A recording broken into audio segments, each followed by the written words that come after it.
அதாவது ஸ்டாலினுக்கு ஒரே பிரச்சனை தான். அந்த பிரச்சனையின் பெயர் விஜய்.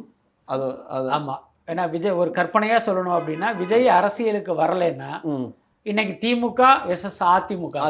அதிமுகங்கிறது இன்னைக்கு பாஜகவுடைய அடிமை. அதுக்கப்புறம் பாஜகங்கிறது தமிழ் மக்களுடைய விரோதி, தமிழ் மக்களுடைய எதிரி. அப்ப அந்த அணியை வீழ்த்துறது திமுகவுக்கு ஒரு விஷயமே இல்லை. ஆனா விஜய்னு ஒரு புது பிளேயர் வந்து, அதுவும் வந்து ஒரு வலிமையான தலைவரா இன்னைக்கு வளர்ந்தது வந்து திமுகவுக்கு ஒரு பெரிய சிக்கலை ஏற்படுத்தியிருக்கு. அதனால திமுகவுடைய ஒரே பிரச்சனை விஜய் தானே தவிர மற்றதெல்லாம் இல்லை. நீங்க சொல்ல மாதிரி தமிழ்நாட்டுக்கு இத்தனை லட்சம் கோடி கடன் இருக்குங்கிறது ஸ்டாலினுடைய பிரச்சனை இல்லை.